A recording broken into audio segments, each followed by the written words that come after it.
In 1972, or thereabouts, Dad moved to England because he wanted a better life.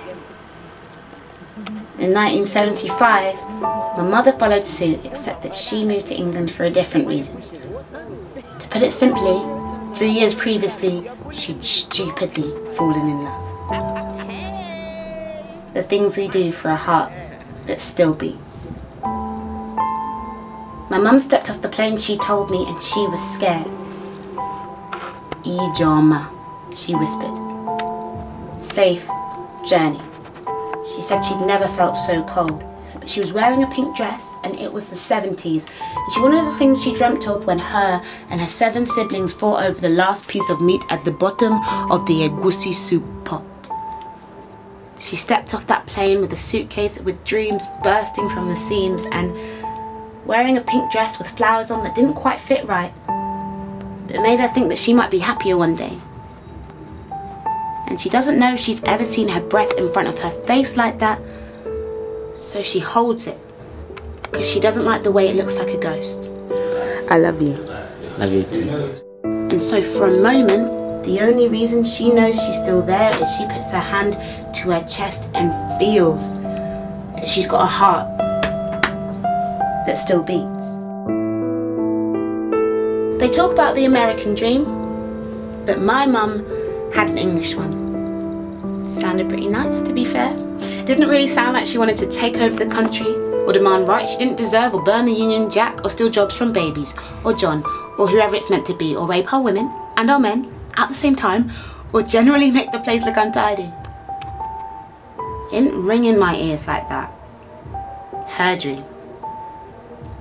Nah, my mum's was modest. I reckon anyway. She wanted to learn. She wanted to learn like she couldn't back home, and she wanted to not have to go to the bathroom in the dark. She wanted a family that she could look after and love, and that wouldn't have to suffer like she had and would. But my mum and dad didn't get to live their dream, so I am grateful to get to live mine. They worked more hours than they cared to recount in the stories they tell me, squeezed tight into the smallest beds, with a baby in each knee and a book in each hand. They got scholarships to study. Thanks, Mum. God, did they study hard. And they'd miss meals so their children wouldn't. They felt how it hurt to be weak so their children could grow knowing the value of strength. Strength they had to learn to protect little hearts that beat. I mean, we all close our eyes and drift to somewhere better. Somewhere with colours that hurt a little less on the eyes and soul. So that's not an immigrant thing. Dreaming. It's a human thing, right? We all do it. My parents are British citizens, but they know they don't belong here.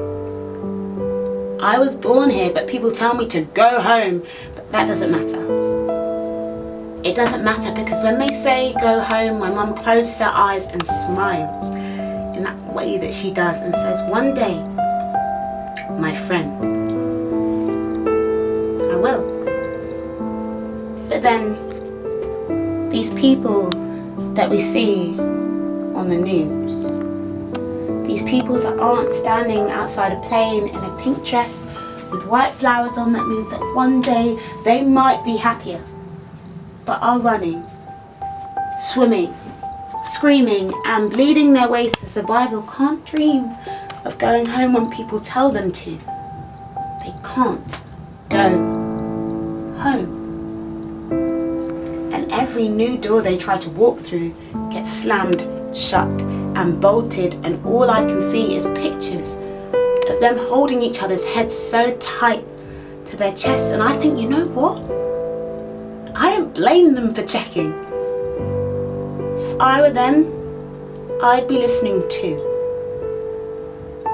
Because the whole world won't stop failing to hear that their hearts still beat.